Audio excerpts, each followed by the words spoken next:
Wow, wow, wee, wow. It's the Reviewanew podcast. You know how to do that one. Yeah. And you know what we're here for. You know what we're here for if you clicked on this freaking video. So yes, this is the Reviewanew podcast where we go through the filmographies of some of our favorite artists that make movies. I am your host RC, and here with me is Evan, who is currently at present holding our cat Zoe. Well, one of our cats. We are here to talk about Borat, Sacha Baron Cohen's magnum opus, as far as yes. I feel like most people are concerned. Yeah, this is the movie. This is people who wouldn't know who Sacha Baron Cohen is, who have never heard of anything else he's done, know Borat, if for no other reason than through cultural osmosis. It's one of those things. Yeah. Without a trace of irony, I think it is at the level of cultural impact of, like, Casablanca. Right, because like fucking everyone knows the meme, not the meme, but like the words that yeah, like Austin Powers, that type of level of just like even if you haven't seen it, you have heard. This movie is the reason that nobody our age can say the phrase "my wife" normally without it being a physical effort. Like, it is difficult for me. It is physically difficult for me to say "my wife" and not "my wife," and not have like just a little bit of inflection in there. You know what I mean? Like my wife. Yeah. Did you see this movie in theaters? No. I think I saw it for the first time when I was in college. I might have been in high school. I actually have very fuzzy memories about when exactly I saw Borat. I went to see it with my family, like my mom and my sister. Like, it was one of those, like cultural touchstones. Like, everyone's talking about this. We gotta hit the theaters and see what this is about. So, like, I have, like, as I watch this movie, I have memories of, like, sorry, we're just looking at Zoe going on a freaking adventure around my freaking dresser drawer. God damn it, Zoe. Why can't you just stay in one place?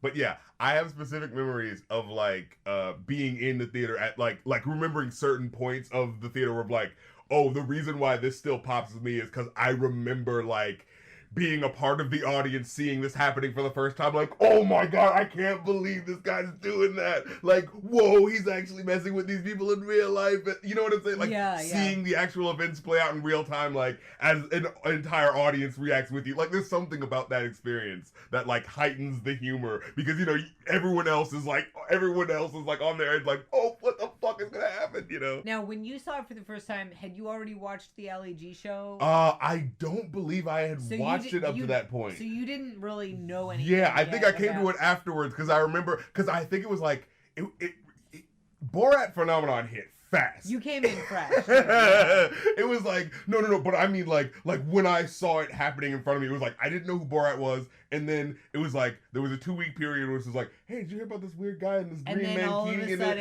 it was like, oh, there's a movie, and it was like, whoa, wait, what is this? Yeah. You know, and then and then it was just like, you gotta see this, and then afterwards it's like, oh my god, I gotta see this show. Like, there's more of this material. You know what I mean? Yeah. So yeah, it hit me in that sort of way. Like I said, I mean, I came to it after everybody was already talking about it. And I do remember, you know, it sort of feeling almost obligatory, but now going back and watching it, it honestly holds up. Yeah, I believe so. It honestly holds up. Yeah, definitely for, like, the most part. The opening is really something, and I cannot remember where it is they actually shot this. It was not Kazakhstan. Yeah, of course. I remember they shot it somewhere in southeastern Europe. Yeah, and kind of like the point of the joke is like, you know, you Americans don't fucking know where these people are. Yeah. Exactly. In fact, there's like a later joke about someone going like, oh, you look like a Muslim, and da da da da. You know what I'm saying? Yeah. He. And him going, no, I am Kazakh. We worship the hawkers. Yeah, right. And that okay. It's just a very interesting thing, like, overall, because okay, if we're gonna get into it, let's get into it. Like, so yeah, this first opening scene kind of lays out like, oh, you know, I'm a Borat. This is, you know, my people in my country and my culture, and then it's sort of like very directly shows you like the anti-Semitism. The first thing he says is like, our country have three problems: financial, crops, and the Jew. And it's just like, oh, what? And like, again, as a kid, no context for this. I'm just like, what in the world? I have a few thoughts because Andy Kaufman had a character who I think was from a made-up country. Mm-hmm. Yeah, I remember that. And thank you very much. Right, and I think that it's interesting because Borat came out in a time when you couldn't get away with a completely made-up country because people would look it up eventually and say, wait a second, that's not really a country. But he could get away with completely fictionalizing Kazakhstan. The Kazakhstan of Borat bears almost no resemblance to the real Kazakhstan. Yeah. Because the interesting thing is it's very easy to think of, this sort of backwards, Slavic-esque country. Mm-hmm. I guess it's supposed to be Slavic. Not Western European. Very, very poor and saying like, oh, of course they're very anti-Semitic and they're so backwards. But Bern, Switzerland has a giant statue in their town square of a Jew eating babies. What? I am not joking. Bern, Switzerland. Oh. Switzerland, with the cuckoo clocks, they have a giant statue of a Jew eating babies in the middle of the town square. So it's very easy to look at the, backwards, quote unquote, poor countries and say like, oh, but frankly, there's a lot of anti-Semitism. Belgium. I mean, Belgium has had, these parades year after year with the giant Jew heads, just like they're making fun of in Borat, but it's in these quote-unquote civilized, more Western, Northern European countries that, that tourists like to go to, that American tourists like to go to, and they have a lot more money. So, oh man, so I had to rehook my jaw. What's happening? It's interesting because it's like I think it's very easy to sort of, and I'm not making any like accusations of Sacha Baron Cohen being like, no, for sure. But I think it's interesting. And I mean, in some ways it does play into Americans, because this is very much targeted at Americans. Exactly. Yeah. That is the point of how he's framing this. Yeah. So it's easy to look at this schlubby guy who like shits in the street. Yeah. At Trump Tower. Yeah. By the way, oh man, this movie is officially timeless. God, I don't know if I'm using postmodern correctly, but one of the like sort of weird things about the way that a work of art changes. Yeah. The way that it changes from the audience changing, the audience's perspective changing, is that watching Borat shit in front of Trump Tower in 2004 is not the same. Now it almost is like... Now it's like, burn it down. Yeah, I mean, back then it was kind of... I'm sure there was some people like, shit in front of that rich asshole's tower. In fact, there are actually quite a couple of cathartic moments as we go through this movie. So I guess, like, getting back to it chronologically a little bit. We start out in Kazakhstan, in quote, bunny ears Kazakhstan, in Borat's Kazakhstan, which is just filthy. The houses are falling apart. It is just abject, horrifying poverty. And specifically the idea that like they are all like, if you look, like they all have these things that are like specifically like from Western culture, but they're like broken and so it's like they're getting all the that's like the sort of like which there is a little bit of truth to that in that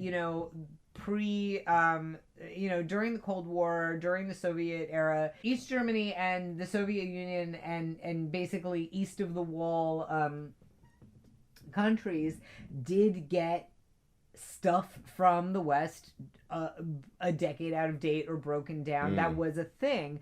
So there's some truth to it, but it's exaggerated to a huge degree. The people, and it's not just the poverty, it's also moral depravity. I mean, he casually references the town rapist. He tongue kisses his sister. And in that respect, like, I remember people saying like, okay, you're very directly calling our culture like backward and stuff like that. It's like, okay, I can get that in the sense of like, there's these people. Because it's one thing to like joking like, oh, it's like, that they're poor and they don't know stuff, but you're calling people racist. Those are pretty big words. You're you know, people, yeah. rapists and sister fuckers, and Yeah. you know, and people who throw Jews down wells for fun. Yeah. It is, you know, that's kind of slanderous. And again, it's like it's one of those things like in the service of what the plot is ultimately trying to do. I get why you do it, but at the same time, this wasn't Sacha Baron Cohen having some beef with Kazakhstan. Exactly. It's not like this movie was meant to be played at Kazakhstan movie theaters. Like it was meant to be look at America. This guy making a point about America. Kazakhstan. I think that if he had made this in the 80s, Kazakhstan would have done like Andy Kaufman. He wouldn't have used Kazakhstan. He would have made up a country. But because this was in the age of the internet, he had to at least have a real country in name. Yeah. So Kazakhstan is, and also there's the idea of like that slight believability of like, because if you're watching this, and you don't know, it's like who is this guy? I mean, yeah, Kazakhstan's a country, right? Like, yeah, right. If you said Azerbaijan, like, okay, I know that's not real, you know, like, right. So you know, so he's going through Kazakhstan. He's in his horrible, depressing little hovel, where his room looks like a middle school girl's room. It's very like full of. I didn't quite look closely enough to see what he had precisely, but I had the impression of possibly off-brand Beanie Babies and Furbies. I feel like I saw a Lisa Frank poster at one point. It's very much like it looks like a little American girl's room, and then you zoom out, and it's this like shack. And he's got barn animals inside and that kind of thing. And he introduces, so you see like the first, you know, woman you see him with is this, you know, good looking young woman who's wearing, she's wearing what in America would be normal jeans and a t-shirt, but compared to what most of the women you see in his village are wearing, it makes her look dressed up. Right. And she's got bleached hair, and he is making out with her, and then introduces her as his sister. Was she the number 3 prostitute in all of Kazakhstan? Yes. And I think she has a trophy. Yes, she pulls it up. Yeah, she pulls out her trophy very proudly. She never speaks. And then you see his wife Oksana, and this is. I felt about Oksana a little bit like the you know, like the girlfriend in Ali G. It's like, it's funny when you're just hearing about her, but when you're actually seeing her, and that's why I feel like the best moment in relation to her was when it was like messing with that one guy who he called up to like give her the news of her death. You know, and he gives like the high five, and like the unexpected, like what? Why is this guy happy about his wife dying? You know, like that fun pop of like seeing that moment unfold. And again, but it's enjoyable because like you're not dealing with the character, for real. Because the thing is, like, it's also, you know, just like with Ali G's girlfriend, you know, she's supposed to just be this sort of like ridiculous, over the top slut, and then you see her and she's just kind of a normal girl. And then with Oksana, you know, the way he talks about her, she's supposed to be this repugnant troll. And you see her and she's just this normal woman. Like, she's big. Yeah, but it's like, she's not like, you know, she's big and she's like they make her ill-tempered, and that's supposed to be but she's not this like horrible troll that he's describing with the hairy chest and the like, you know. Seeing Oksana on screen almost killed the joke a little bit, because it's like, oh, you know, like we're imagining this just grotesque, and she's supposed to be, you know, she's supposed to be a teenager, because he explicitly says at one point that he bought her when she was 12. Oh yeah, I didn't even think about that. He buys her when she's 12, and then she's 15 and gets hair on chest, and her voice drops. Oh right, later on they bring it up. She basically goes through menopause. I literally forgot. So like that description, I didn't even connect that was who he was talking about in that scene. She's supposed to be a menopausal teenager. Yeah, I literally didn't connect that. That scene where he's talking to the guy at the dealership about his wife, like, oh, my wife her vagine hang like sleeve of wizard. Yeah. I didn't even make the connection that he was supposed to be talking about her specifically. I remember when I was in acting school and we were doing dialects, and when we were doing Russian dialect, one of the guys in the class used that speech as his text sample to do. And I just remember the teacher going, slave of wizard? And we had to stop and explain what vagine hanging like sleeve of Yes! Dude, that was one of those moments where I was dying in the movie. Yeah. Like the visualness of it. It's like, oh my fucking God. Yeah. Oh my God. So we see Oksana, who's, yelling. Now, and this is, I wish I'd written this down because there was definitely a bilingual bonus in there, where she's yelling at him. And it's translated in subtitles as "Go make yourself useful and dig a grave for your mother." And we also see his mother, who's this cute little ancient old lady who looks about 90, and he says she's 43. And, yeah. Apparently, Wah Wah Wee Wah derives from a skit on a popular Israeli comedy show and is often heard in Israel. What? That genuinely throwing me off. That's just what he does. Like, he's just like, I'm gonna take things that people aren't thinking about, put it in a new context, and and again, like us Americans, like, what the fuck do we know? You know what I mean? The moment we're in the bed and breakfast with the Jewish couple, and wait, he's. Do you want to go to that already? We skip around. Oh, okay, I was gonna say. But I was just saying in regards to the Hebrew, apparently. They're acting very uncomfortable with all the Jewish stuff, and then the couple heard them speaking Hebrew and were like, "Oh, okay, this is a prank." Which I was happy to know. I read that, and I was happy to know that the couple heard them speaking Hebrew and realized, because otherwise it would just have been very upsetting for them. Yes, well, I was just saying, like, it did, like, as I'm watching the movie again, like, as a kid, I'm like, is this okay? Like, he's just like making fun of these Jewish people. Right, because most of the people that he's taking the piss out of are assholes. Exactly. But that couple was so sweet. Yeah, they were nice. I'm glad. And again, like, as you're seeing it play out, like, he's not doing things that are like making a fool of them. The joke is supposed to be him being the anti-Semitic guy and thinking this looks like that and this looks like that. Right. And also, like, with with the guys that he was talking to right before that scene, who were standing around outside. And when you roll up to him, you hear them certain music playing, know, and it's like, and you know what I'm saying? Like, and it's like he clearly was not making fun of them. Yes. It's the joke that he then, like, walks in and shocks these, and like, that is such a good scene. These, like, oh my God, bougie hotel clerks. Yes, he's like, me and my player, homeboy would like had no yo, what up, clue Vanilla was Faces? Going on. Oh my God. That shit, like, as I saw that. You know that he did not actually get the phrase Vanilla Faces from those guys. With his pants hanging out. Yeah.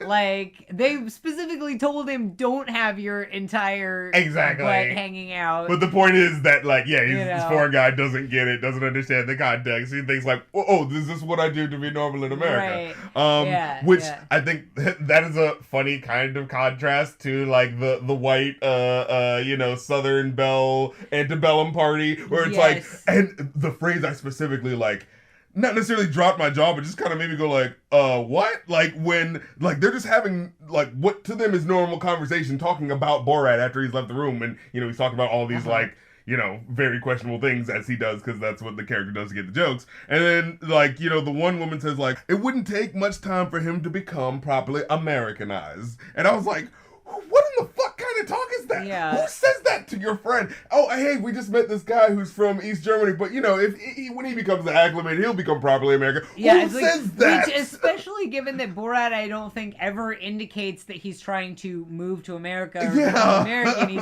specifically says that he's doing this to take back to Kazakhstan. So and it just, like, goes to show, like, the mentality of, like, certain Americans is like, we are the pinnacle of society. Everyone else is trying to be as civilized as us, and you will, like, you know what I'm saying? With Robert Time, you can be as much of a human being as we are, you know? Yeah. So I guess we should back up a little bit and get back to New York. Oh yes, because that first scene with the subway. The subway. Oh God, yes. Just the people, the immediate New Yorkers that just don't take in shit. Because I mean, I lived in New York. I never had anything quite that crazy happening of anybody like never had a chicken run loose in the subway. I was worried about that chicken. I felt Me too. bad I was for like, that chicken. Oh, it's one of those things where you're like, oh, is this okay? Oh, yeah. Let me make sure I see the that ASPAC I know. I was for the like, animals at the end. I was like, I don't know if they could have put the no animals on. He was cramming a chicken into a suitcase. Yeah. But you know, I nothing quite that crazy ever happened on a subway I was on. But you do, you know, people get on and people do crazy shit and some guy who's spray painted gray and you know he wants to tell you about the Lord and Savior Jesus Christ. And you just have to sort of deal with it and ignore it. He gets onto the train and like Borat tries to like greet him and like hello and tries to give him the kissy thing. And he's like whoa, like he's just immediately not having that shit. Like he goes, he's like you're fucking with the wrong one, pal. Yeah. Like, that guy. Yeah. Yeah. He says, get the fuck out of here. When he tries to like kiss him on the cheek, he says, get the fuck out of here before I break your fucking jaw. Oh, you know who I felt really bad for was there was one guy at some point in New York when it's just sort of him walking around montage.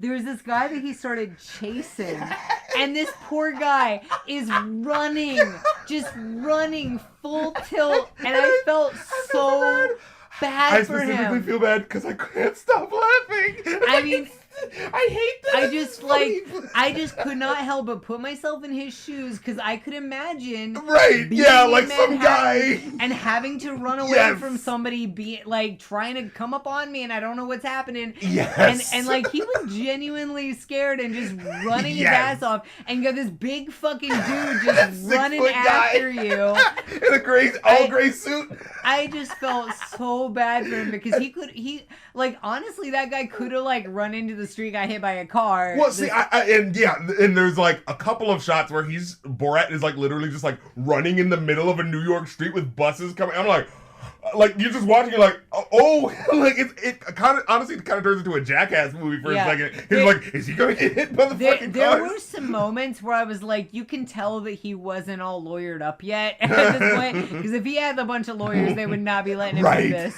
He was getting a little spicy with what he was doing. He was getting spicy. There was one in particular that like I didn't like where it was like him just like catcalling at a girl and whistling, going like, how much? And I think it felt like she was just kind of like ignoring him, or maybe she didn't see him. But that was where it felt like, cause with him chasing the guy, like yes, it's like inappropriate, but like it's so shocking and over the top that you're just like, oh my god, this is insane. And if he had been chasing a woman, that would have crossed the line. And with the women, it's like, because when he was doing that, it's like, okay, you know, there are women who are in New York. They're used to brushing that kind of shit off. It probably was not like ruining their day. But, you know, from their perspective, him doing that was no different than any other guy catcalling and sexually harassing them. So he was, in effect, just sexually harassing those women. Like, that's materially what was happening. Right, exactly. So that was, that wasn't... And this is the way I felt, like, instead of, like, it's realistically uncomfortable instead of shockingly uncomfortable. Right. Where it's just like, oh yeah, no, that's just an odd thing that would happen. Whereas like chasing a guy, like, no, that doesn't normally happen. Someone doesn't just like run around and chase. You know what I mean? And again, like the fact that he was chasing like a big guy. Yeah. Not a woman, you know, it's about context of who you're. Like that guy, I did feel really bad for him. Yeah, like you don't know. But, I was also thinking, like, what if he has like he's having an anxiety attack or something? Yeah, like you don't know. But at the same time, like that guy probably was not worried that he was gonna get like tackled and raped. Exactly. Yeah. You know. Yeah. So it's different. So I will say, like the hotel thing in New York. The elevator was pretty funny. He tries to start unpacking in the elevator because he assumes that's his room. Yeah, and he's like, no, we're not there yet. He's like, I will not move to a smaller room. And when he gets into the room, that leads to one of my favorite quotable lines. Me and my sister couldn't stop saying that shit. When he sits in the chair and goes, king in the castle, king in the castle, and he's just enjoying this chair just like, so much. Just the idea of like looking like he's telling people what to do. Don't do this, do that. Yeah, and that's, I think just him enjoying that chair and feeling like a king because he's sitting in a chair. It's such a simple, beautiful moment. That honestly, I love that moment, and that is my like favorite Borat quotable. So again, we go from the comedy hits just keep on coming, because right after this, because I just glanced down, after that is the skit about how comedy works, where he's talking to that one guy. Yes. So we were dying in that fucking movie theater. God. So this is the guy he's fucking with in New York. I did not remember. My memory of this was this guy just being this sort of lame, over explaining the joke, not thing. But if you look at the board, he's got ethnic jokes. I don't know why I just said ethnic.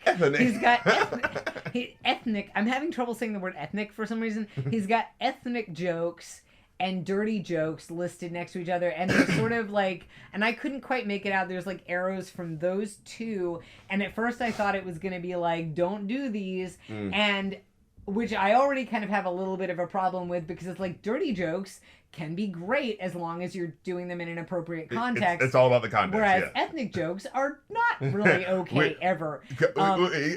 Get your George Cohen schooling of comedy, guys. But not only does he have ethnic jokes listed as just sort of a joke type, you might tell, but then he has a list of ethnicities. Yeah. And at first, I was looking at this, and at first I thought that these were ethnicities that Borat had suggested, because I would swear that one of them was Uzbeks. But Uzbeks? Zoe, got steal this from my banana chips. She's trying to get your banana chips. She was just sniffing, and I thought she was just being weird. But... No, she's gonna eat your banana chips. Zoe, damn this cat. Zoe. She's trying to be the star of the show. That's the... She does.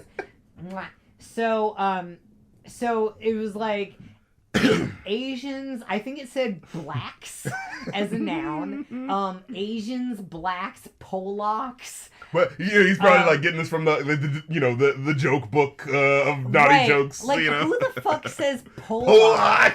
That's something yeah, that's literally from a dirty joke book from the 70s. Yeah, and at first, because I'm pretty sure, maybe I'm imagining this, I couldn't quite make out the writing. I thought it said Uzbeks, and at first I thought that he was because it's in two little columns. What's the stereotype about Uzbek? It's in two little columns, and I thought that he was translating. Well, we might tell a black joke here, and Borat, what would you do in Kazakhstan? Oh, you tell an Uzbek joke. I thought he was translating it, but then I looked at it, and no, I think it was just a list of ethnicities that this guy had come up with to tell ethnic jokes about. Wow. And so, whereas I remembered him just being sort of lame and unfunny, now I remember him being actually offensive and shitty. This scene, I feel is classic specifically because it's this guy is trying to teach Borat how to be funny, and the big underlying thing is this guy has no idea that Sacha Baron Cohen is a fucking comedy genius,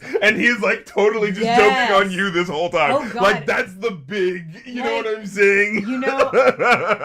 Somehow, this is actually kind of embarrassing, but somehow that aspect of it didn't really ever quite hit home with me, because it was just he's fucking with him, and here's this hack trying to teach. I don't know how to tell jokes. Exactly. But that obviously Sacha Baron Cohen understands how comedy works. That aspect of it just did not. Yeah. And that's what makes it so great, when it's the sort of, you have to figure out how timing works. Oh yeah, the suit is black knot. Well, and especially the that was killing me. Oh my God, killing me. The suit is black. Not it is so fucking not funny. That's not a joke. It's just a contradiction. That's not even. That's not a joke. It's not funny at all. Oh my God! It's the most basic thing you can give him, and it's not even that. Right. Oh God. Oh God. And so actually, it makes it even funnier that he's riffing. He makes it funny. Sasha makes that dumb joke funny by doing it badly. Exactly. Now that's comedy. That's fucking Three Stooges award level humor. Right. And it's interesting to me because so much of what he does in this movie is exposing people being racist or being homophobic, being bigoted in some way. And this guy clearly, again, he has a list of ethnic jokes on his board. So it actually is surprising to me that he didn't get him on camera sort of explaining how to tell an Asian joke, and just sort of highlighted the guy being hacky at comedy rather than also exposing the racism and leaving that in the background. But apparently the actress who plays Christmas Eve in Avenue Q, because she was the actress who played it in the original workshopping version of the play, literally had to tell the writers, stop swapping all the L's and R's in the script, let me do the accent, God, no. Write actual jokes, I will do the accent, you write actual jokes. Yeah, that's hard. I didn't know about that. Yeah. That is so awkward. Goddamn. Well, shit, I was about to have my thirst corner. Now I just feel what, for Pamela Anderson? Oh yeah, for fucking Pamela. No, goddamn Anderson. Please, thirst for she. Yes, she is a wonderful plastic Hollywood goddess, and I would hear nothing more of it. No, because I feel like I remember so much at the time. Of course, she's like the model playboy thing, but it's always like that sort of this chick who's not really we all know she's just famous for being hot and good. That general thing that comes along with anyone who's famous for being attractive or whatever. But it was funny because I remember whenever you look into or look at interviews or something like that, it's oh, she's actually a funny intelligent person. It's that Marilyn Monroe thing where it's just I'm pretty sure at the time it was oh, the dumb blonde, da da da. Yeah. But it's as soon as people look back, it's actually she was actually kind of cool and kind of smart. She has yellow hair and large breasts. She can't possibly be intelligent. Right? Yeah. And because I remember watching the show Stripperella, and that is my show. If you haven't watched that show, watch fucking Stripperella. That show it was only on for one fucking season, but it's actually kind of hilarious. It was the perfect balance of campiness, immature sex jokes, and genuinely clever moments. And there's guys like great voice acting talents like Tom Kitty and even Stan Lee makes a cameo appearance. And there's one part where Mark Hamill shows up and he's playing someone who isn't the Joker, but he sounds like the Joker, and so it's the fucking Stripperella's talking to the Joker. It's a gem of a fucking show. If you don't know about it, check it out. It's one of those things that was oh shit, this person is actually a personality that I really dig, and I want to see more of them. And what I mean, and she was definitely in on Borat. Yes, which becomes very important. Here yes. Because I remember that, after I left the movie theater, I remember that being the first question I had, was that okay? Yeah. We'll get there. So he turns on the TV after there's a bit where he doesn't understand how TV works, and he sees Baywatch and instantly falls in love with Pamela Anderson. Which can you blame? Yeah, exactly. You come to America, and then the first thing you see is the creme de la creme of what America has to offer. That's just not fair. Yeah. And so he Canada technically, but she's one of those stealth Canucks. Yeah, but you got famous in America, so like with Jim Carrey. No, you're American. Carrey, you got famous on A Living Color. Fuck that, you're American. Yeah. At best, you have dual citizenship. So he instantly falls in love with Pamela Anderson.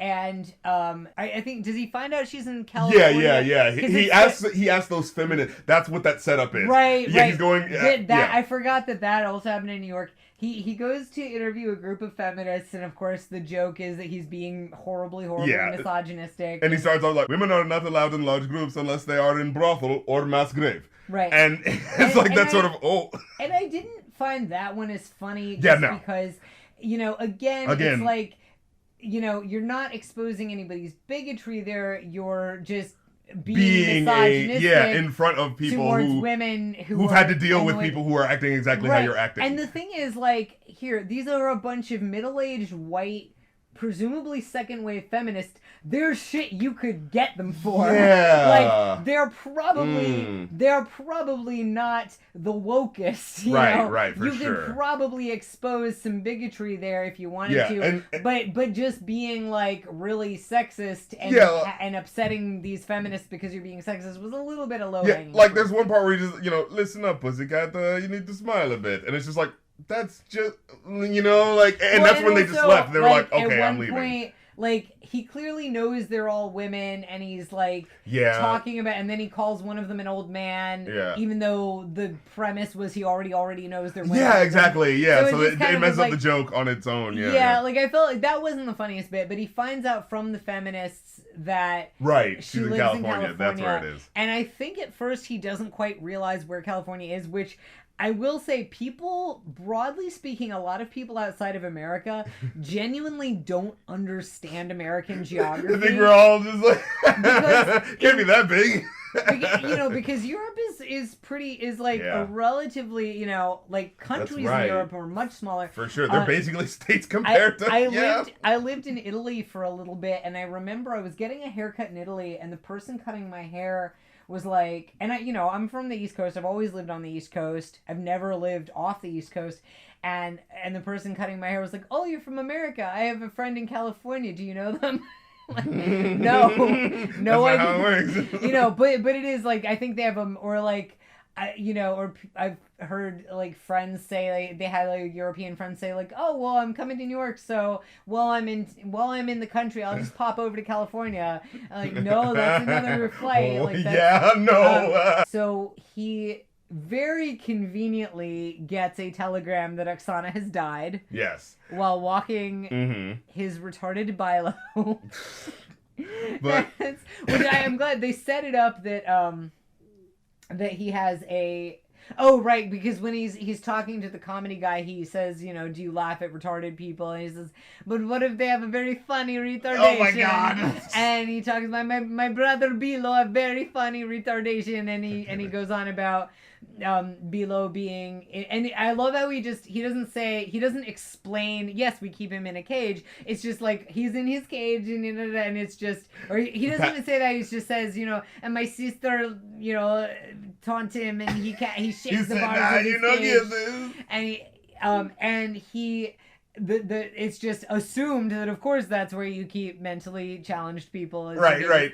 And again, the joke is not on mentally challenged people. The joke is on this backwards, like the idea of treating them that way. Yeah. For doing that. But even more so, it's layered, because the joke is not on mentally challenged people, and the joke isn't even really on the backwards foreigner who would keep a mentally challenged person in a cage. The joke is on the American who just sort of is trying to be polite to the person who thinks that you keep mentally challenged people in cages. Right. But so that's already established, and I just love that the hotel guy just says, "She was walking your retarded Bilo," and he clearly has no idea what that means. He's just like, "Look, I'm here to read this thing." And then, and I think he looks up and says, "I'm sorry for your loss" at first, and then Borat starts celebrating. High five. And he's just like, "Oh, okay," takes the high five. And he like kisses him. Yeah. There's one scene where he goes, so he goes like, there's one part that felt like it didn't really go anywhere. The scene where it's like he goes to New York and goes to the gay pride parade, and then that becomes the background for him interviewing this guy who I had to find out. Oh, the Alan Keyes thing. Was that in America, or was that in New York, or was that after? That was in New York, because he said the idea was that it was in New York. He was in New York, and I went to a pride. Yeah, the Alan Keyes thing was weird, because also, so Alan Keyes, I know very little about Alan Keyes other than that he's a Republican. He ran for president a few times, never got the nomination. Basically Herman Cain conservative clone looking guy. He's kind of boring. He's just this very hello, I'm a Republican. Yeah. And it's not a big deal that I'm a black Republican. Right. He's very, as far as I know, he's not particularly bigoted or homophobic or anything, but he's just sort of sitting there, and and he's like, "Oh, you met members of the homosexual." I am not doing it. Yeah. I don't know. But he does say it like very he's just like, "Oh, you met members of the homosexual community," and he's just so. I guess he wasn't really joking on Alan Keyes, other than that here's this very flat, boring guy getting confronted with like, oh, you got fisted and you don't know what was happening. Yeah, and it's like, but the joke isn't on the homophobic senator or whatever. It seems to be because he doesn't seem like shocked by it or anything. It's just like, oh yeah, you were having a gay orgy. Yeah, it felt like one of those things where, but like, it was setting up like just for the sake of like a movie plot point of having like, oh, isn't it funny that in this other scene I look like I'm having gay sex, and then in this other scene I'm revealing that, oh, I didn't know. But it's just like there's no real joke. It's not really like, oh, you got Alan Keyes by just kind of like it just felt like a throwaway scene. Yeah, because Alan Keyes is not anybody really worth making fun of. Like he's not a bad person. Like I even had to look. I was like, wait, who is this? Did he do something? Like, yeah, so the joke's not on him. I think it's kind of one of those jokes of like saying something shocking to somebody that you know is going to be polite about it. Right, yeah. Or someone who has to be polite about it. Because the idea is that if there is this Republican senator, he probably is pushing for legislation that is a little, not exactly thinking about, you know what I mean? Literally the only thing I know about any platform that Alan Keyes has ever had is lowering taxes. No, that's literally all I've ever heard of him stand for. But... So I think, but again, maybe he was trying for something. Maybe he was like trying to see like, can I get like something out of this guy? And then it kind of didn't work. Maybe he was like, oh, a Republican. Yeah. But the thing is, so Alan Keyes is just kind of a sounding board there. The actual joke is, and this is a recurring joke, especially with the kissing and everything. The joke is on homosocial male behavior in Middle Eastern men because he's kind of quasi Middle Eastern. Yeah. Homosocial behavior in Middle Eastern men that looks gay to us. That is interesting. From people who are very, very homophobic and would throw a homosexual man off of a building. Yeah. And that's like, in many Arab countries, it's normal for men to go around holding hands with each other. Yeah, that's the thing. So I remember even like as a kid finding it kind of like confusing, or like it felt like inconsistent for him to be like, I'm trying to kiss everyone like I'm a freaking Bugs Bunny cartoon, but then I make a joke about how we don't like the gay and we throw them out, and I was like, but don't you realize that looks good? You know what I'm saying? Like as a kid, that's how I'm like looking at it. Yeah, and I guess that is the joke. But like that's kind of the point in the way of like, isn't it ridiculous that we have any sort of boundary of like saying that someone should be treated weird because of any sort of like, you know what I mean? Yeah, I guess it is that sort of like, okay, we're joking on him because he's doing something that looks gay to us, but also he's homophobic, but then we're still going, her gay. But like how many things do we do that like, we would to another culture be interpreted as like, oh, doesn't that look gay or whatever the hell? You know what I'm saying? Like, well, and that we're still going her gay. Yeah, like that shouldn't be an issue anyway. That it looking, yeah. So that was that. Yeah. So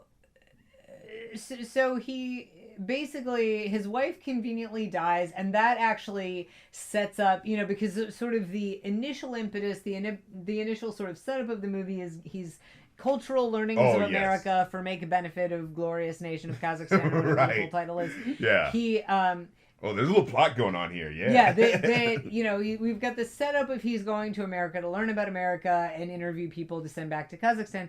But then we have this real driving mission of he's going to go find Pamela Anderson and do his job along the way, so that his producer goes along with it. We haven't really talked about the producer yet, have we? Oh, Azamat. Yeah. So I just want to say real quick, Zoe just meowed. She wants to get. Let her out. I'm gonna let her out so she doesn't poop in your. Yeah, laundry. But she just had to be a part of the podcast real quick. There's Zoe. So anyway, let's move on to the rodeo scene. So, and this is interesting. Okay, so again, we're assuming that people who are listening have seen this. He somehow gets invited to sing the national anthem. Yeah, at a rodeo show in Texas? And I think it was in Texas, or I don't even remember. All them cowboy hats. That had to be. Yeah. And so he is. And watch it be Oklahoma and Okies get mad. So he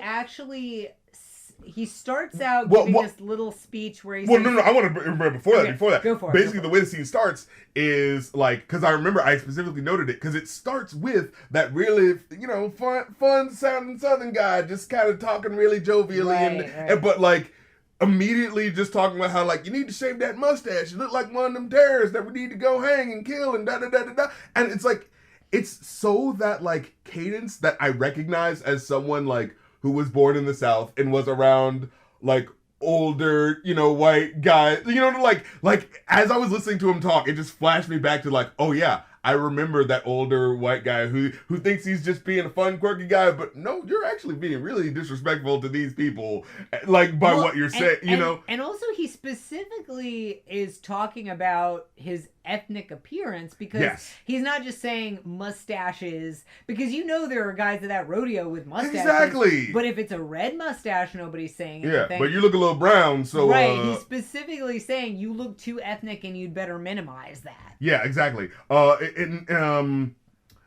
was it? Oh yeah. So yeah, the scene shows you, gives you the country music and where we are now. And but then as it's fading into him having the interview talking to him, we don't see what Borat says to possibly provoke what he's saying next, which I do feel like is a little bit of a cheek. Well, what did he say? But the thing is, it doesn't even really feel provoked, because it's he starts talking and he's saying he's talking what it feels like about normal stuff, oh yeah, you gotta wear this, and then it just feels like an immediate transition into, and you gotta shave that mustache, you look like a dang Muslim, and it's it just so comes out, but you can tell that from him, he does not look at that in a sort of I am a racist person and this is how I show my racism. It's just sort of no, it's commonplace. These people look kind of scary and you can't be looking like them. Well, and think of it this way, as, even just a few years ago, we had, anti-Obama rumors that Obama was secretly a Muslim, which... Unbelievable. And then the defense that so many people had was, no, he's not a Muslim, which is true. He's not a Muslim, but the fact is that it was somehow acceptable for both sides of this conversation to be he's a Muslim, he's bad. No, he's not a Muslim, he's not bad. Yeah, he is actually a Christian, which means he's a good person. One of those fucking things. When, of course, and of course a lot of people were saying, A, he's not a Muslim, B, even if he were a Muslim, that shouldn't be a problem, but he's not anyway. Yeah, that should be the point. But just the fact... Why is this even a question? The fact that Obama is a Muslim was automatically taken as a condemnation, or as the framing, as a secret shameful flaw, as a shameful flaw that either needs to be affirmed or denied. It needs to be framed and that the way, fact that was which immediately demonizes that person. A big open national conversation just a few years ago. It shouldn't be at all surprising that some redneck back in 2004, 2005, whenever this was shot, said, you look like a dang Muslim. Yeah, and then right before the actual scene starts, so he says two offensive things actually. He says the Muslim thing, and then so the guy tries to, Borat tries to give him a little kiss before he goes on. He's like, hey man, don't be doing that right there. He says, don't mess around and do nothing like that, because the people that do the kissing, they float around like this here. Oh God, and it was that see what I'm saying?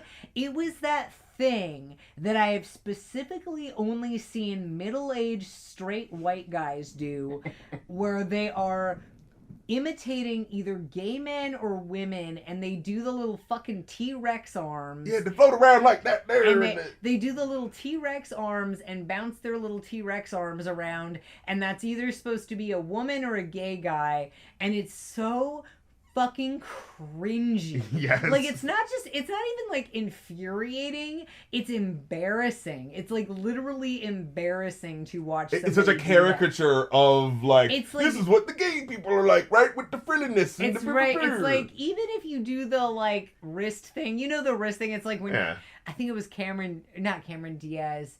Who was it? No, it was Kate. It was Cate Blanchett. Was on camera going, "Oh, gay," and doing her. Oh. You know the wrist thing. Yeah. You know what I'm talking about. Yeah. Even if you do that which is problematic. It's less cringy than this fucking T-Rex thing that I'm talking about. Yeah. But this is the thing, is like, he then goes overboard even more, like right before it is, he goes like, because, again, the idea is that you Borat sets it up and you knock it down by the dumb shit that you say in response to him. So Borat goes to him and goes like, "Oh yes, no, we're not gay in my country. We get rid of, we hang the gay." And he's like, "Yeah, we're trying to do that over here." And it's like, whoa, who's we? That's what I want to know. Who's we? It's like, are you confessing to forming a lynch mob? Yeah, exactly. Or are you saying that you would vote for people who made being gay a capital offense? Like, and that's the thing about it though, like the beauty of that scene to me is how it like reveals the true nature of how people's racism works, right? You think of it as logic, you think of it as right. Someone like this old white guy who's so set in like what, you know, oh yeah, the blacks are like this and they are like that and the gays are like this. Like he's sort of like, oh yeah, no. It's a joke to him. Like, oh yeah, no, we don't like the gays. No. But then as soon as you press it, it's just like, don't you fucking, you know what I mean? It's like, it immediately goes to that darkness instead of the sort of like, oh, the frilly jokingness that just seems like he's trying to be offensive just because he's just a Southern guy who just, oh, he's a simple, quirky guy. But it's like, no, there's like hatred, vitriol right underneath the, you know and the thing is, like, I have to wonder, like, would this guy actually string a gay man up in a tree and watch him hang? I don't know. I literally don't know. Because the way he was so flippant about it, it was just right, and it may be that he just doesn't actually think of it in any real terms. That's also true. Or it may be that he literally would. Who the hell knows? People have actually lynched people, so who the fuck knows? So, and this is the part where I wrote that I find it funny we consider the considering the perspective here, because Kazakhstan's considered the lesser developed, not Western and therefore not civilized nation. But and yet you have people literally saying, exactly. "Oh yeah, we want to also hang gay people." Exactly. And so, and that's what kind of makes me, I remember I used to hear so much in the 2000s from people who were, principled atheists, Christopher Hitchens, Bill Maher, those uncivilized Muslims are throwing the gays over top of buildings, so shouldn't you, liberal, want to be on my side in taking those Muslims out? And it's just like, okay, well, our country, like, just recently said, fine, gay people, you can get married. Like, just a couple of years ago. Like, who the fuck are we to tell a country to straighten up and fly right? You know what I'm saying? Yeah, and not to mention, like, there are homophobes in every religion. Precisely. There are atheist homophobes. Mm-hmm. There are atheist homophobes and homophobes of every religion. So take it, because there are some homophobic Muslims and saying therefore Islam. And of course, all of this is, Kazakhstan is explicitly not Muslim. Again, Borat bunny ears Kazakhstan, who they follow the hawk,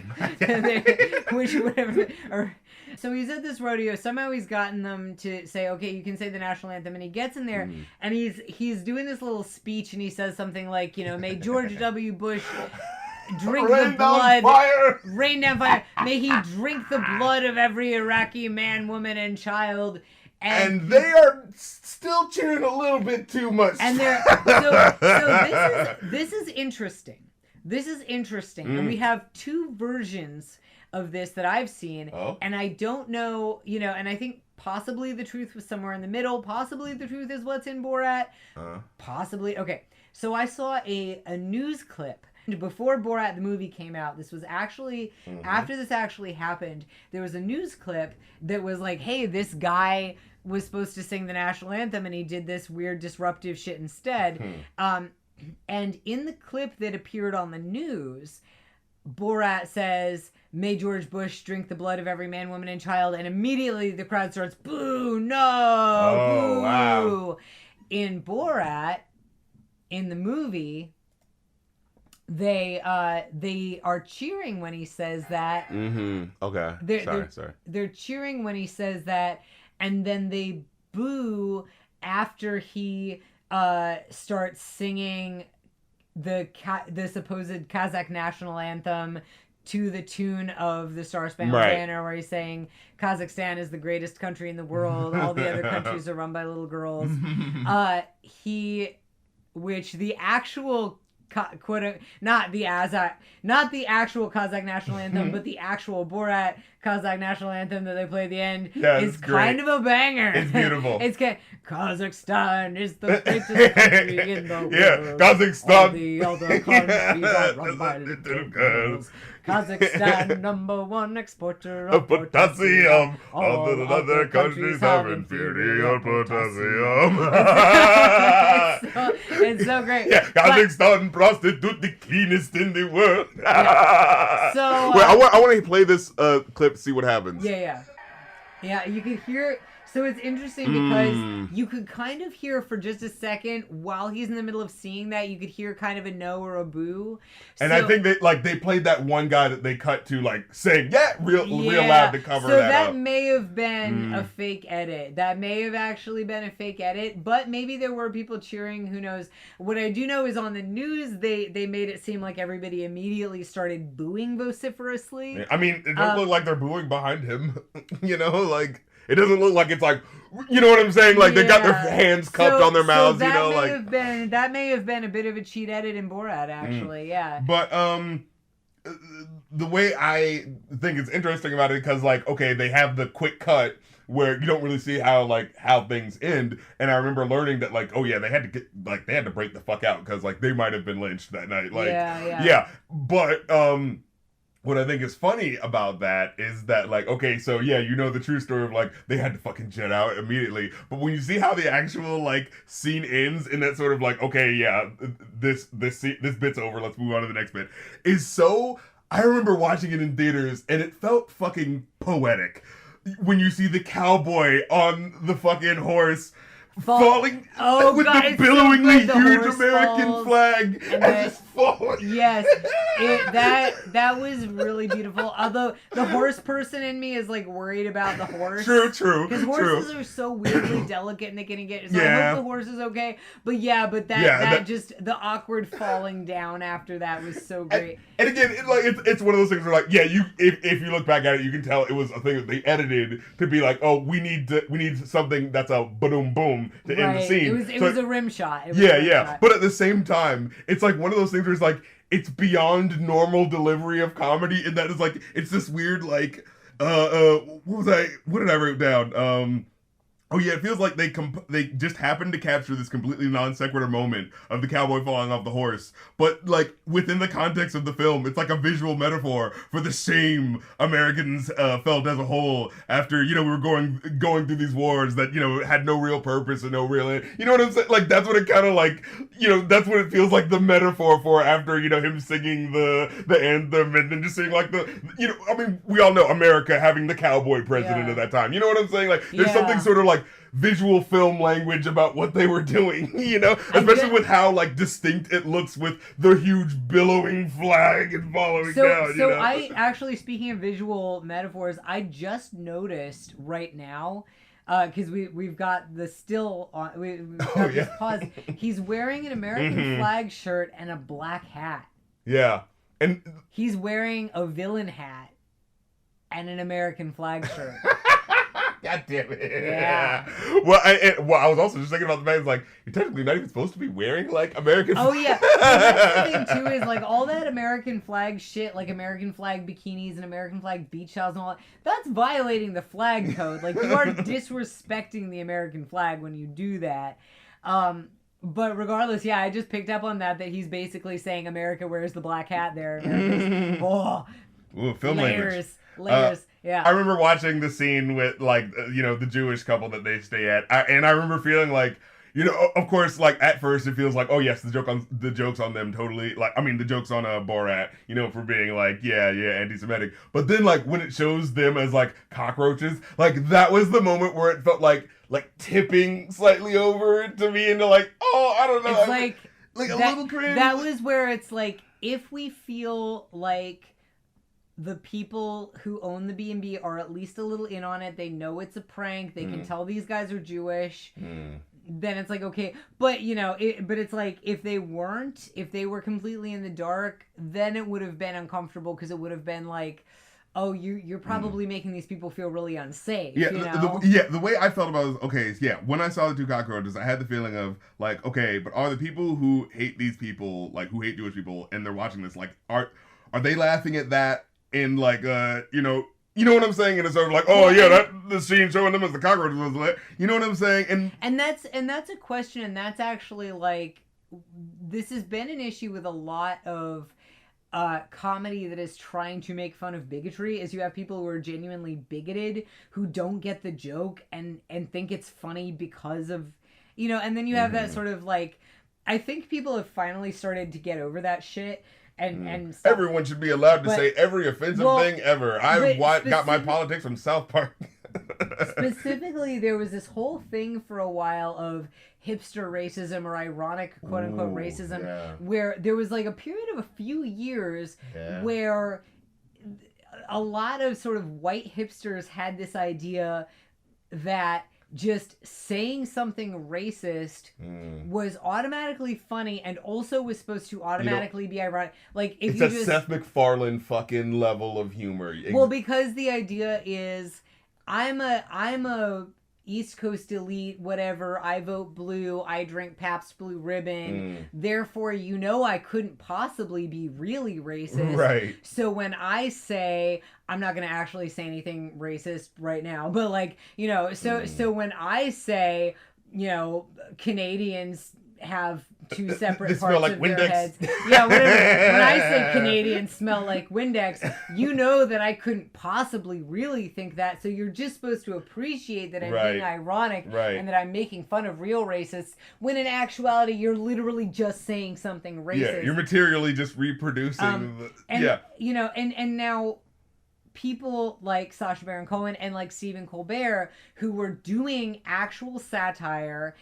They're doing actual satire. They're making themselves look bad. Yeah. The joke is on them. Borat is not supposed to be somebody that you think is cool. Yeah. You know? And that is part of the problem. Like, when you're satirizing people that are dumb, they are dumb. So they're not, you know, like, okay, so there's that level when people say, like, you know, if the people that you're satirizing like it, that means you did a bad job. And that's not necessarily true, because, like, sometimes you can't help it. And because with Stephen Colbert, it's like, that felt pretty obvious. And, like, the fact that some people didn't get that, I was like, what? Right, and, like, with Borat... Like, you wanted to hear someone who's spouting your shit, and so you actively were, you know what I'm saying, looking over the fact of how obvious it was. Right, you know? and, like, with Borat, I mean, he really hits you over the head with it, because he's being anti-Semitic, and then he's shitting outside, or he's, like, wearing this ridiculous mankini. He's not cool. And, like, he is, like, being objectively a buffoon. Yeah. And so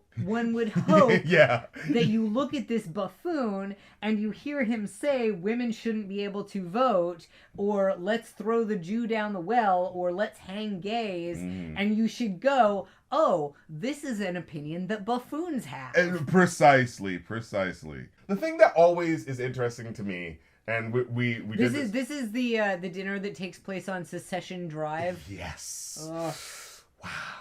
Wow. The thing that's interesting to me is that when people who he's talking to in interviews, when they get angry, when they want things to stop, and it's never when you think it is. Yeah, like it always takes him a little too long. But it's interesting what the context is. The last straw is always something weird. It's always something that seems like way less like. Yeah, but in the context of this is like, okay, he's saying all these offensive things. He's calling one of them ugly.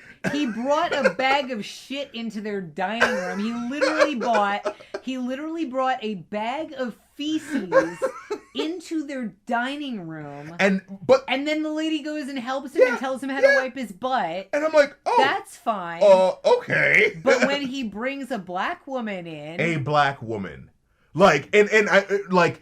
Retroactively, I remember afterwards thinking, like, well, we knew she was a prostitute, like, in the narrative of the film afterwards. So it was like, oh, well, if you're bringing a prostitute, that might be kind of... But, like, no, when he introduces her, they don't know. She's just a black woman. He just says, my friend. And it's like, okay, she's wearing a crop top and a mini skirt, but, you know, whatever. So she is It might be summer. It's fucking the South. Right. It's summer. So a somewhat scantily clad black woman...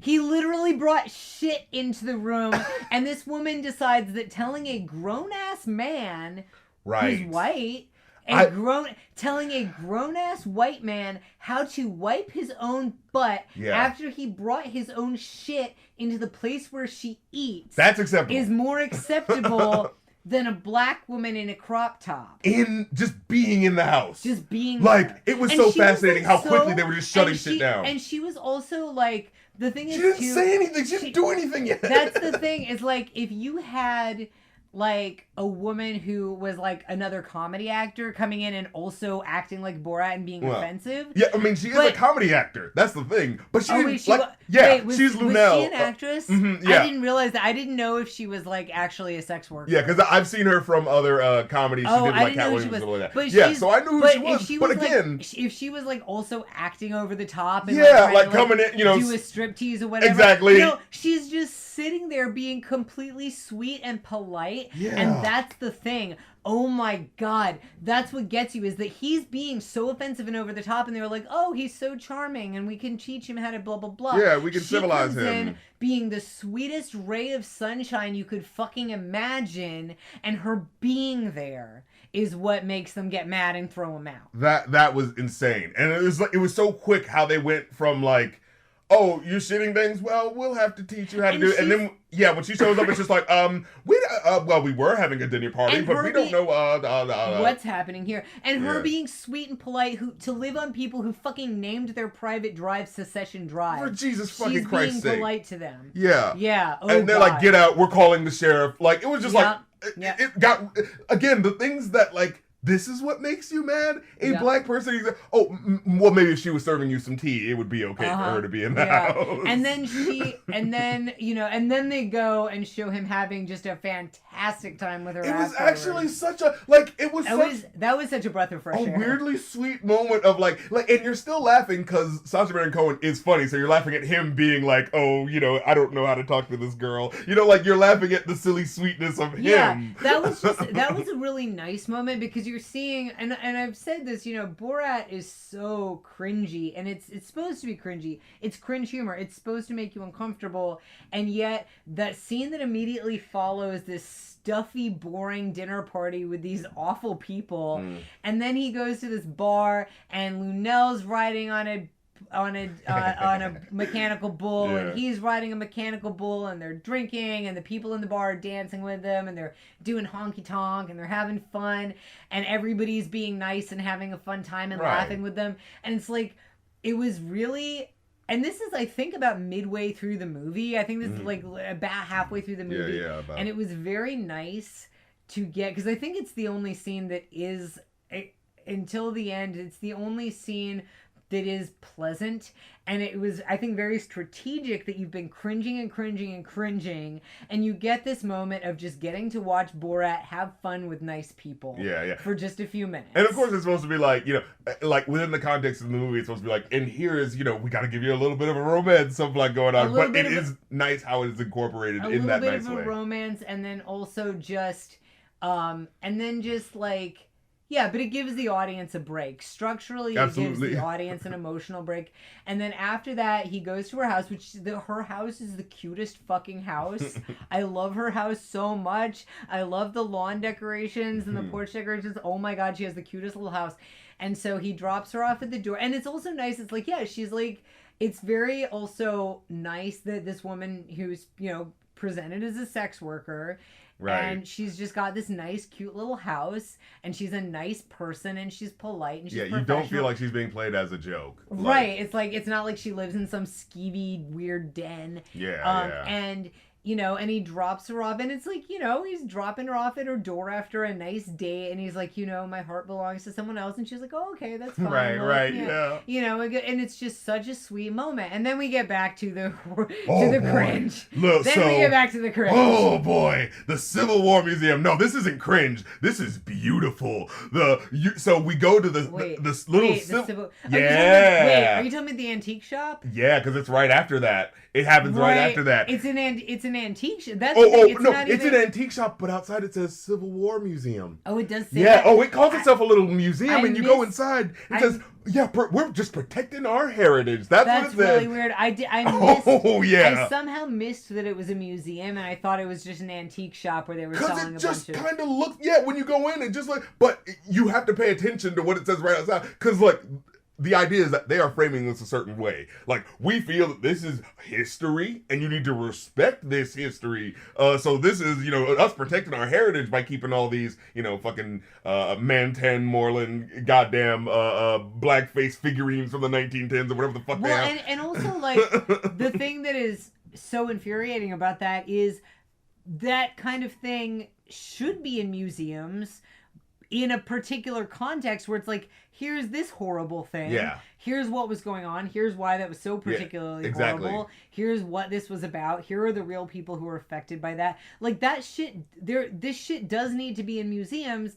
It doesn't need to be glorified. That is exactly what they're doing, and they're acting like they're not. And I'm sure any actual museum curator, which is a job that people, like, actually study for. Yeah. I'm sure any actual museum curator would be like, fuck you for calling your little fucking gift shop a museum. Exactly. Because an actual museum would have placards, have information, and stuff like researched by historians and put together in a really thoughtful and particular way. Yeah. This is just a fucking gift shop with a bunch of Confederate flags and racist memorabilia. But again, it's trying to frame itself in the idea of, but it's a museum. See, and that's why you need to respect it. Right. And he breaks a bunch of china. Woo! I fucking love it. Which, break that fucking shit. Like, and the thing is, like, I could easily see an alternate version of this scene where it's not in a racist shop and it's just an ordinary, little antique shop, and it's just this awkward Borat bull in a china shop. Just breaking stuff, and that would just be cringe humor. That would just be like, oh, isn't it awkward that he broke all this stuff?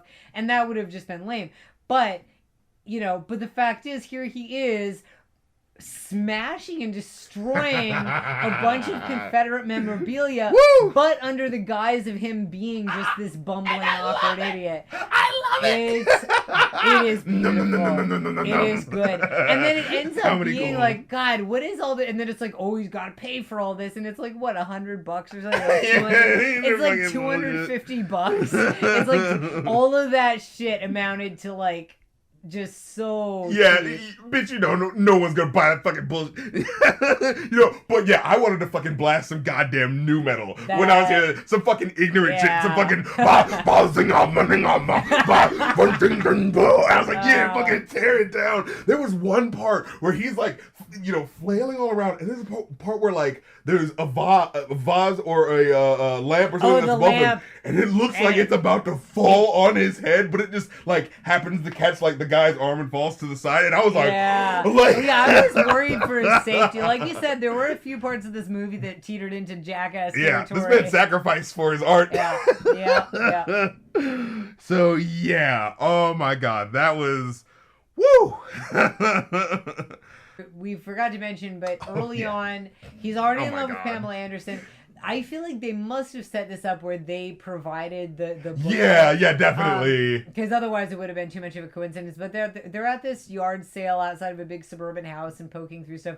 And he's like, this lady who owns this huge McMansion, and he's going like, I will buy your wares, gypsy. Do not curse me.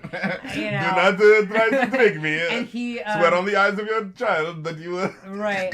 And it's again, in case anybody doesn't know this and doesn't need to, in case anybody needs to be told this, gypsy is actually a slur. Didn't know that for the longest time. Yeah, because again, when it's part of the language, people like, don't talk I got about gypped. And, like it actually is a slur. Like the Romani are an actual oppressed ethnic group. Yeah, it's the Roma people, right? Like if you're referring to them, right? Like they are an actual oppressed ethnic group. And so that's how it goes. And so that Borat being like wary of gypsies is actually, it's the same sort of gag as the anti-Semitism, and I'm not sure how many people picked up on that. Well, let's just call it what it is and what it always feels like.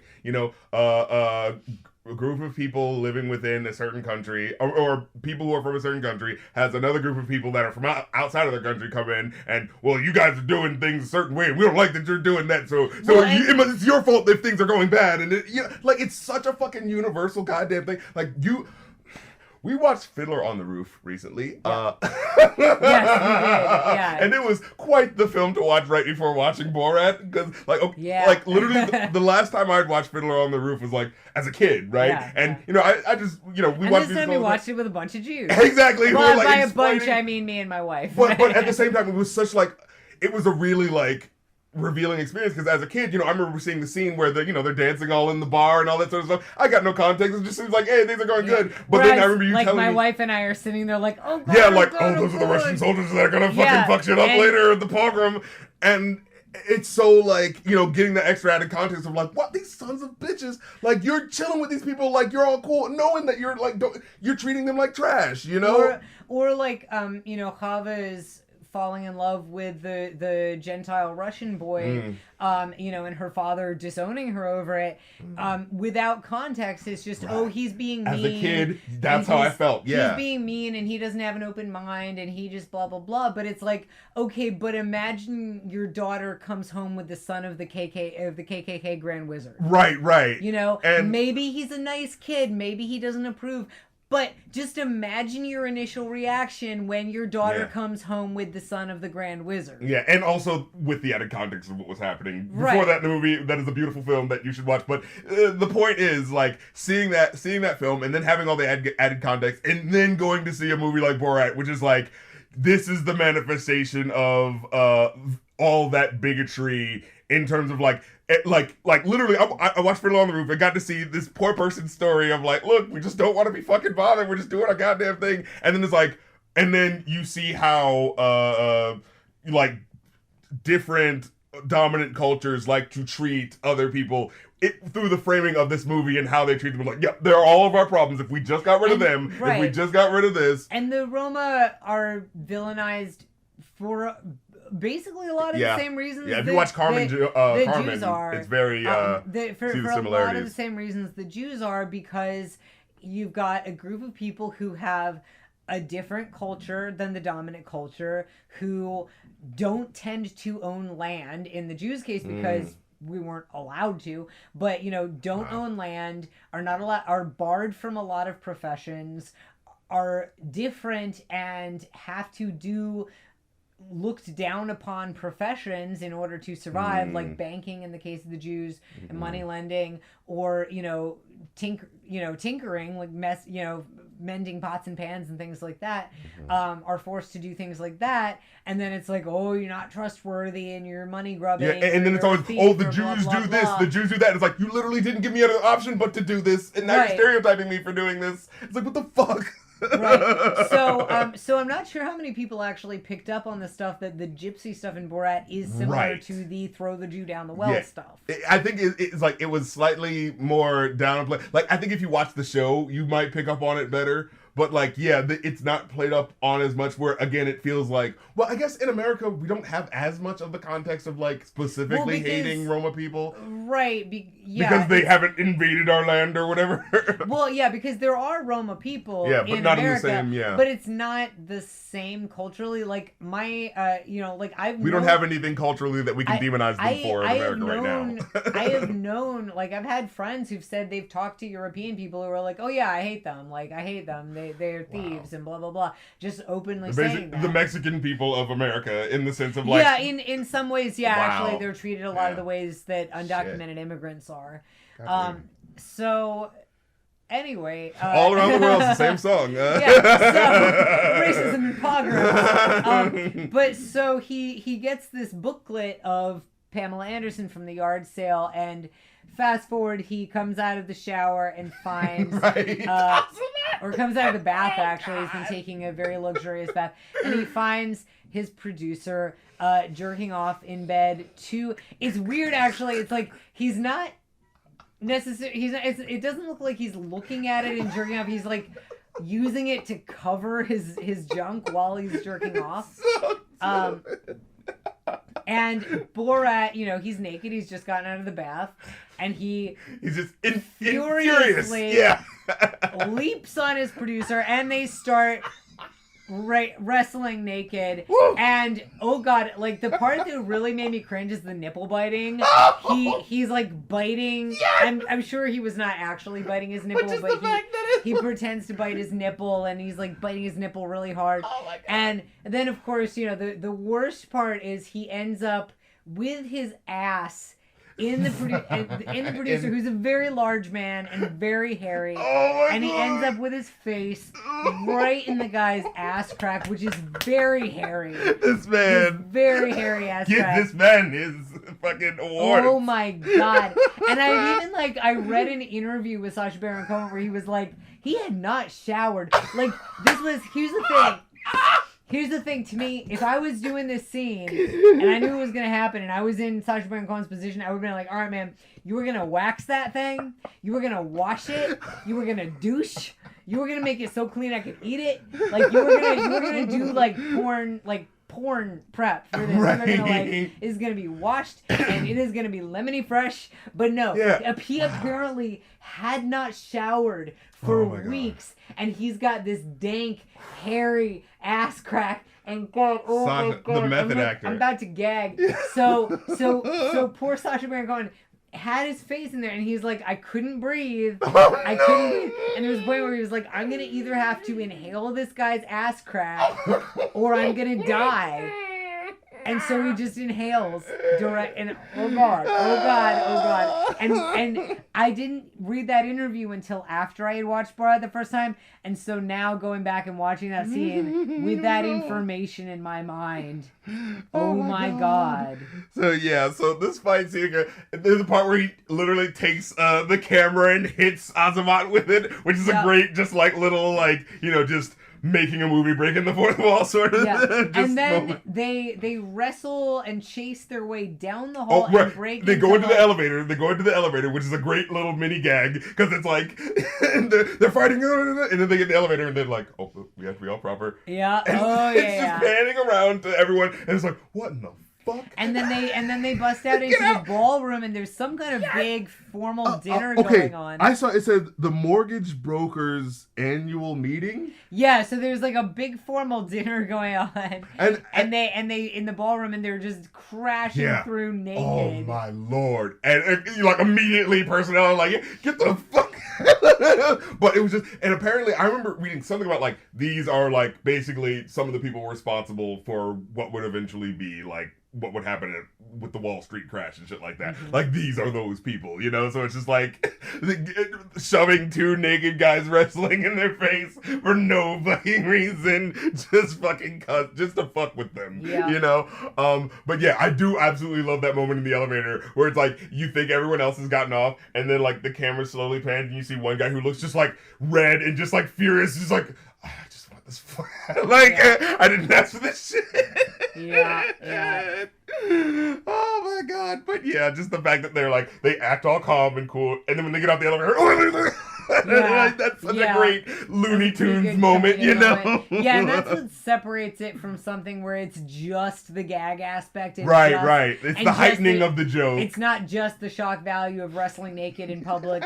It's the fact that they stop, the fact that they continue. That's the beauty of it. Yeah. So they separate after that fight, and Azamat leaves and takes everything with him, and so Borat is left destitute. And I think that's when he gets picked up by the cart full of frat guys. Oh my god! I remember this was like in a movie full of scenes where everything just felt like it was going up and up and up and up. This was like the sort of like big fallout. If you did not speak English and you were watching the scene, or if the scene were in a language you didn't speak, and you're watching the scene, it's so nice because you just see like he's getting this camaraderie. He's getting the pep talk, right? They're being bros, they're supporting him. Pamela Anderson, she has sex with other people. Like that's his sort of like making him feel better. Yeah. And yet So basically what happens is they find out that he's heartbroken over Pamela Anderson, or that he's trying to chase Pamela Anderson. They show him a sex tape of her. The sex tape of her. Was that like fucking dickhead Tommy, whoever the fuck dude from... was that a leaked sex tape? Yeah, I believe so. So they show her a sex tape. They show him a sex tape of her, and he has his heart broken, and they give him a pep talk of like, don't let a woman, this guy... Don't let any bitch define you. Well, it's funny because at the end, this guy who's clearly just like drunk as a skunk is he goes, don't ever let a woman... And then he's like pausing and he can't think what to say, and then he finally eventually goes like, make you who you are, or something like that. And it's like... I mean, I guess that's the best type of advice he could give. And the thing is, it's like, if you just tweaked it a little, it's like if you had these guys being like, come on, man, like, you don't even know her, you don't need to, like, be heartbroken over her, don't worry about it, just, like, you do you, man, like, it could have been so positive, again, except so much of this specific marking of, clearly don't let a woman... Right, like, so much of this was clearly fueled by misogyny. Yeah, I mean, especially earlier when it's like, he says, yes, you have women as slaves in your country. And it's like, but they definitely say they wish they could have women as slaves. So it's like... because I think it's funny because, like, throughout the whole movie, you're seeing older people being racist, right? It's specifically, like, the 50-year-old cowboy-looking guy, you know what I mean? In this case, it's calling out the misogyny. True. And this is what I think was interesting, is, like, you had what I thought was a pretty weak scene with the feminists in New York, where it's like, there are all kinds of things that are wrong with white second-wave feminists. Right. But rather than going after any of that, he just is sexist to a bunch of feminists and makes them angry. Surprise, surprise. But here he is exposing, this particular, like, young, affluent white frat culture of these guys with the polo t-shirts being so misogynistic, like, not just... It was so openly so. That's the thing that was just, like, shocking. Like, here's the thing, because I think we see a lot of, in pop culture, there's a lot of the, sort of, like, frat bro, like, objectifying, like, oh, yeah, I love checking out women. I love slim pieces. Yeah, like, there's this one card, every time we play Cards Against Humanity, there's this card that always comes up, and we all have to do, like, our best frat boy was like... Guys, the hot slim pieces are over at Delta Phi. It's time to commence operation, and then, that would be the thing. Yeah. So, anyway, we see, like, I feel like in pop culture, we see a lot of this, like, watered-down version of it, where it's just kind of sexist and kind of objectifying. Yeah, he's dopey. He doesn't know what's going on. Kind of like, oh, yeah, like, girls, or, I like girls sucking my dick, or whatever. But this is like, these guys are literally saying they wish they could keep women as slaves. Yeah. And I feel like this was important because I think you know what it reminds me of is Tracy Morgan. Okay. At one point, he was doing a stand-up comedy act, and he said, and this was while he was on 30 Rock, he was doing stand-up comedy somewhere, and he said something like, if I had a son who was gay, I would beat him to death. I would kill him. Right? Like, he literally said that he would... And Kevin Hart had a similar joke. Yeah. Well, so Tracy Morgan said he would kill his child if his child were gay. Which happens. It's not fucking funny. Parents kill their kids for being gay. So that happens. He's on 30 Rock at the time. And 30 Rock's like, okay, we have to address this somehow. So they write it into the show where Tracy Jordan, the fictional character played by Tracy Morgan, is doing stand-up comedy. He says... Man, being gay is stupid. What's the point? If I was gay, I'd just sit at home and look at my own dick or something like that. And it's like, and then people get really mad and protest the show. And it really pissed me off because I'm like, okay, you know what? The reason people are mad is because Tracy Morgan literally said, even if it was a joke, he literally said he would murder his child for being gay, which is something that actually happens. That's not fucking funny. Yeah, it's like, it's the sort of like... And people get mad at it, and then when you water it down and you present it as, he said this kind of dopey, stupid thing that I guess could be construed as homophobic, and people got all mad at him. Right. And when you present this watered down version of it, people forget that violent homophobia is what's actually the problem Yes. here. And okay. So what it reminds me of is when you present as frat culture in pop culture, when we present frat sexism as being this watered down, like, girls are hot and I like to look at them and I like having sex with girls, blah, blah, blah.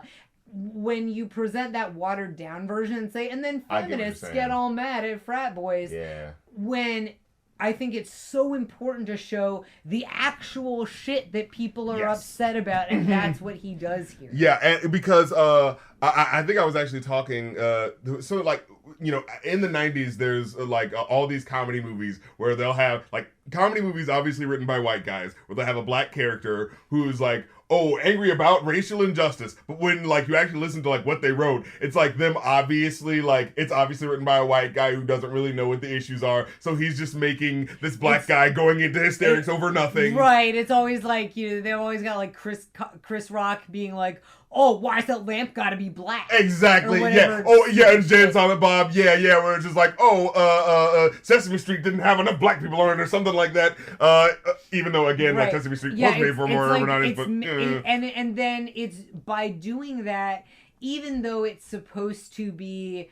It's just supposed to be a joke and a comedy of, it's supposed to just be a comedy of mistaken intent. But it reinforces certain ideology. It's reinforcing this idea that black people who are angry about racism, or women who are angry about sexism, or gay people angry about homophobia are basically just overreacting to nothing. Yeah, it's okay. So there's two ways I feel like you can frame this, like a certain, like, offensive on purpose, but like, how do you perceive what this character, especially someone like Borat, is doing? There's the one where it says, like, he's doing something offensive. Like, he's saying something that's outrageous. Isn't it crazy that someone would be this racist? That's funny that someone is being that, like, obviously over the top racist, because that's not what you're supposed to be. What an asshole. What all person. And these guys actually meet him. They match him. Yeah, but because then there's the other side, which is, isn't it outrageous what he's saying? Isn't it outrageous that he's saying what I wish I could say? You know what I'm saying? It's that Donald Trump thing. Like, I remember all throughout when he was like, you know, when it was like, oh, it would be ridiculous if he ever really got there. But I remember having one or two of my more Republican-leaning friends that were like, yeah, but, you know, he's just kind of saying what he's thinking, you know? And then, you know, isn't it nice that he, you know, it's that sort of like, it's like humor to a certain type of person is saying what I wish I could say. Yeah, I remember, you know, like 2016, before the election, my sibling and I were somewhere in Georgia. I don't remember where we were exactly, but we were sitting somewhere in Georgia, and we were talking about the election, I think, and said something about Trump. And this woman sitting near us looks at us, and she just goes, and there's this horrible... Like, she just, there was something really nasty in the way she said it. She goes, I like Donald Trump because he says what I want to say. And we just kind of, like, side-eyed her and ignored her. But I really wish that's the biggest, most like, clever way of being subtle. What is it that you want to say? What is it that you want to say that you can't say? Exactly. You know? Again, it's the biggest way of being subtle, like, and bigots are stupid, so they don't realize. Just said it. Yeah, exactly. You clearly just said it. But yeah, those frat guys were just absolutely horrifying. But in a sick, twisted way, they're this sort of positive. They're this sort of like positive reinforcement. Catalyst. Well, like they're a positive catalyst to him because they get him sort of out of the dumps and like, okay, whatever. Why should I care? I'm gonna do my thing. And he, I think, at that point, manages to get to... We never even mentioned the mail truck or the bear. Oh, yeah, and the ice cream. It's an ice cream truck. The ice cream truck and the bear. Up until this point, they have been traveling in an ice cream truck with a bear, with a literal grizzly bear. And I don't know where they got the bear. And that was one of those scenes where it took me out of the moment of like, okay, I know this isn't really happening, right? Like, as a kid, I'm watching the movie like, wait, was that real? Was that reaction real? I feel like the bear was a little bit too surrealistic. Exactly, it's such the jump the shark moment, especially when you see the kids running up to, it's like, okay, well, I know that didn't happen, you know, like. Because you know that this guy would not in real life have been able to acquire a grizzly bear, a tame grizzly bear. Like, you know Hollywood was involved in that. Exactly, but, so anyway, he doesn't have the ice cream truck or the bear at this point. He's on his own. And I think that's pretty much, he manages to get to Hollywood shortly after that, right? Yeah, I'm trying to remember what happens after this point. So because he gets to Pamela Anderson eventually, but well, so he's in Hollywood and he's walking around the. I can't remember what this area is called in Hollywood. Place of Man's Chinese Theater. That's yeah. With all the people dressed up as characters and stuff. And it was, I will say, so I keep forgetting his name, the producer. Azamat. So Azamat's Charlie Chaplin thing. Oh yeah. Actually, so good that for a minute I was like, "Oh, look at that guy giving him the shady side eye. That guy's uncomfortable," because I didn't recognize him at first. So Azamat's there dressed up as Charlie Chaplin and spots Borat and is like looking all sketchy and you know, jumpy, and Borat sees him and runs up to him, and they reconcile, and they sort of come back together, and he says something about, like, you know, his producer being dressed as Hitler because you know, and yeah, and I think it's pretty soon after that he finds out Pamela Anderson's doing a signing of some kind. And this is the bit where it's very good to know that Pamela Anderson was in on the joke. Because I remember, like, because again, all throughout the movie, you're always going, like, did that really happen? Did this happen? Like, okay, that looks too ridiculous. That couldn't have happened. But this scene is one of those, like, what? She has to, like, because that's the only other, like, because otherwise, this guy needs to get the shit beaten out of him. Because it's like, if Pamela Anderson had not known about this in advance and been in on the joke, this would have been legit traumatizing for her. Yeah, exactly. Like, some random dude. Oh, Lord. Like, not even joking, this could have potentially given her PTSD if she had not known about it in advance. Yeah. Because essentially, so he... yeah, he says he presents her, he's waiting in line. He has made her a sack. Mm-hmm. He has made her a wedding sack. This decorative embroidered sack, and he presents it to her and asks her to marry him. Yes. And she politely says no. She just goes, no thanks, like smiling, looking uncomfortable, but being polite. Yeah. And then he goes, like, he says something like, your consent is not required. Your consent is not required. And he slams the bag over her head, puts her in the sack, and tries to carry her off. And then, of course, as would be expected, her bodyguards tackle him, and he gets arrested, and he gets thrown to the ground and cuffed. And But the absolute best part happens is when he says, Pamela, I don't love you anymore. Not. Yes. Everyone died in the theater at that point. That was such a great callback. And it's like, oh, we finally got how to do the joke. Yeah, right. But it's like, and again, I would have enjoyed it more the first time if I wasn't instead like having that uneasy feeling of like, is it okay that you did this? Yeah. And then through a little movie magic, he doesn't go to jail for the next 10 years. And he realizes the lesson that even though he did say not, he realizes his lesson that he shouldn't have been chasing after Pamela Anderson when Lunel was his true love all along. Exactly. And he goes back and he gets Lunel. So then we get this nice little coda that is back in Kazakhstan. He's returned to Kazakhstan. He is remarried to Lunel. And she looks absolutely fucking adorable. Oh yeah, she looks great in the little Russian babushka looking. Yeah, she looks very cute in that. And he's just living his life. He has brought back some technology from cultural learnings and some cultural learnings from America. But essentially, he's gone back to life as usual with a new wife that he likes much more, who's a lot nicer than Oksana. Mm-hmm. And and happy ending. Yeah, that's basically the movie. That is the movie. And it still holds up. Like I said, Borat shitting at Trump Tower, it's the automatic classic. Yes. Like, you could have just showed that scene at this point. Like, it's interesting because I think because it became instantly such a huge cultural touchstone, it somehow morphed into something more polished and produced in my mind. And remembering, like, no, this was legit, like, guerrilla filmmaking, and this was very unpolished, and even the rough edges and the things like, you know, the stupid joke with the feminist thing where he calls one of them an old man, and it's like, well, that contradicts the other joke and it doesn't quite work.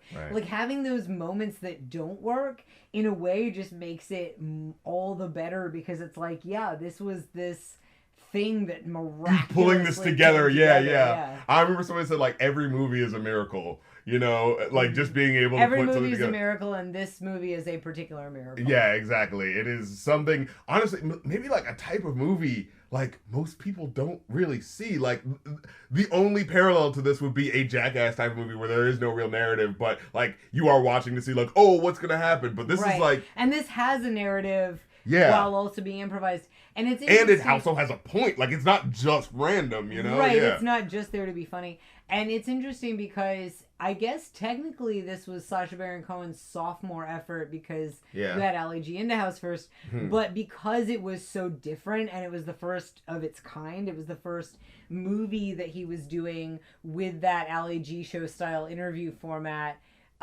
It really feels like a debut, like a really brilliant debut, and I actually think of Bruno as his sophomore effort. And I guess we'll talk about that next time. Yeah, we will talk about that. But until then, this has been the Reviewanew podcast. If you want to check out our stuff, I'm going to be uploading more of the episodes to the YouTube second channel that I have going forward. But if you want to support this little show that we've got, it's patreon.com/Reviewanew, or you can head over to my Ko-fi at ko-fi.com/rapcritic. And you can submit $50 to give us your own movie request. We're currently looking at Sacha Baron Cohen's films, but we also do like to take the time out to, you know, when people really want to support us, to, you know, look at some movie that they'd want us to look at. Last time we looked at, I think it was Teenage Mutant Ninja Turtles 2, and had a fun time with that. So, you know, if you want to donate, support the show, you can check out the Ko-fi or the Patreon. There should be a link tree somewhere around wherever the hell I'm making this. And until next time, I have been your host, RC, and I'm Evan. That's right. It's now midnight, so I'd better go up to bed because after my wife wondering where I am. Exactly. Great success. Great success.